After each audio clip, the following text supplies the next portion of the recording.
أعوذ بالله من الشيطان الرجيم. بسم الله الرحمن الرحيم. إنا أنزلنا يقينا من نازل كريد التوراة توراة فيها پدی تورات کی هدن هدایت ونور اورناوا يحكم فیصلی بکولی بها پدی تورات سرا النبیون پیغمبرانو الذين يعني اغي کسانو اسلموا چې تابع وو د حکم د الله للذين د اغي کسانو د پاره به فیصله کولې هادو چې يهوديانو والربانيون او خدای خلق بم فیصله کولې والاحبار او علماء بم فیصله کولې بما په سبب د دې اوس تحفظو چې طلب د حفاظت کړي شوی د دوینا بما په سبب د دې اوس تحفظو چې طلب د حفاظت شوی د دینا غوښتنه شوی و چې د کتاب حفاظت پکوي بما په سبب د دې اوس تحفظو چې طلب د حفاظت کړي شوی د دوینا من کتاب الله د کتاب د الله وکانو او دی علیه په دې کتاب باندې شهدا حفاظت کوونکی څوکۍ کوونکی یا وکانو او دی علیه په دې کتاب باندې شهدا خبردار فلا تخشوا الناس او دیتا منګ ویلو فلا تخشوا الناس پس مې یریږي د خلقنا وخښونی او یریږي زمانہ ولا تشتروا او ماخلی بیااتی پایتون زما باندې ثمنا قلیلا قیمت لګو چې ټوله دنیا ده ومن لم يحكم او چا چې فیصله ونکړه بما فآغه حکم انزل الله چې نازل کړي دی الله پاک فاولائک دق کسان هم الکافرون دا کافر دي وكتبنا او فرض کړي ومنګه علیهم په خلق باندې فيها په کتاب کې دا خبره چې ان النفس یقینا النفس با وجل شي بالنفس په بدل د نفس کې والعين او سترګبا قصاص کولې شي بالعين په مقابله د سترګ کې والانف او پوزبا بالانف په مقابله د پوز کې والاذن او غوغبا بالاذن په مقابله د غوغ کې والسن او غاخ په قصاص کولې شي بالسن په مقابله د غاخ کې والجروح او باقی زخمونهم قصاص بدلی والا دی فمن تصدق نو چاچی معفی وکړه به د دې قصاص فهو ندا معفی کول کفاره کفاره ده له د ګناهونو لپاره ومن لم يحكم او چا چې فیصله ونکړه بما هغه کتاب انزل الله چې نازل کړی دی الله پاک فاولائک نو دق کسان هم الظالمون دوی ظالمان دي وقفینا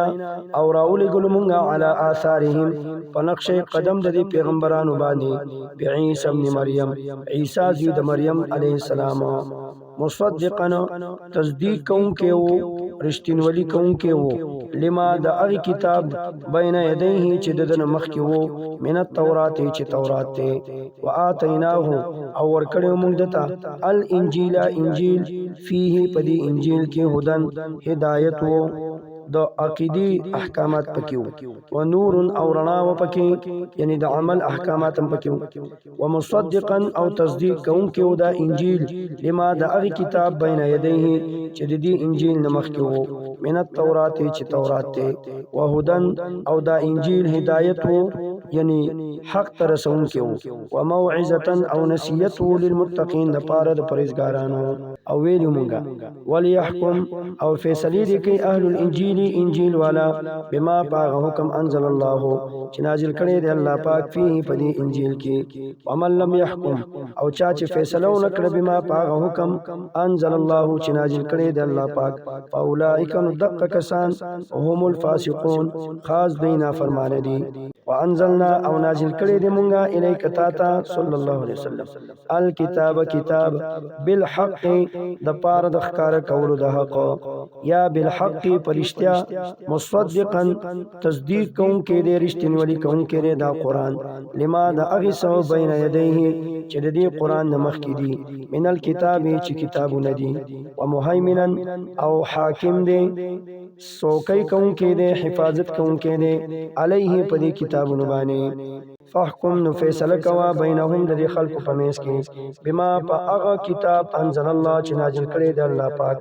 ولا تتبع او تابعداري مکوا اهواهم د خواهشاتو د دي اما جاءک چې اوریدون کې شي د اغه سنا چې راغلی تا تا من الحق د حقنا عادلا اما جاءک تابعداري مکوا د خواهشاتو د دي په دې حال کې چې اوریدون کې شي اما دا غسنا جاءک چې راغلی تا تا من الحق د حقنا لكل او د هر چا د پاره جعلنا ګرځولې دی مونږه دا قران کریم منکم استاسنا شرعتا شریعت ومنهاجا او واضح لارا د جعلنا مفعول پټته لكل د هر چا د پاره جعلنا القرآن ګرځولې دی مونږه دا قران منکم استاسنا شرعتا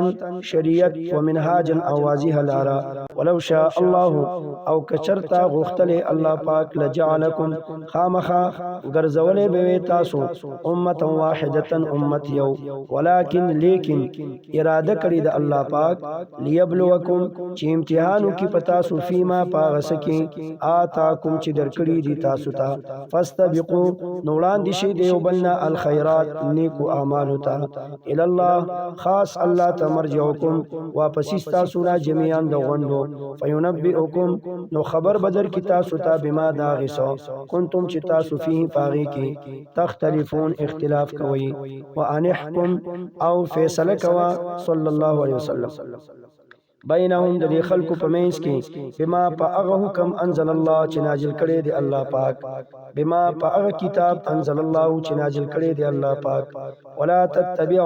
او تابعداري مکوا اهواهم د خواهشاتو د دین واحذرهم او ځان او ساته د دینا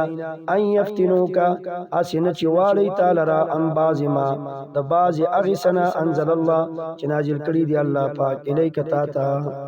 واحذرهم او ځان ساته د دینا ان يفتنوک اسنه چې والی تعالی را ام بازما د بازي اغه سنا انزل الله چې نازل کړي دی الله پاک الیک تا فإن تولوا پس کچرتا مخوال ولدین فعلم نپوهشا انما چې یقینا یرید الله غواړي الله پاک ان یصيبهم چې ورسید خلق ته عذاب به بعضی ذنوبهم په سبب د بعضی ګناهونو د دوی و ان او یقینا کثیرا من الناس ډیر د خلقنا لفاسقون خامخانه فرمان دي افا حکم الجاهلیت آیا پس فیصله د جاهلیت یبغون غواړي د خلقو ومن احسنو او سوق ډیر خستره من الله د الله نه حکمن په فیصله کولو کې لقوم داغ قوم د پاره یوقنون چې یقین کوي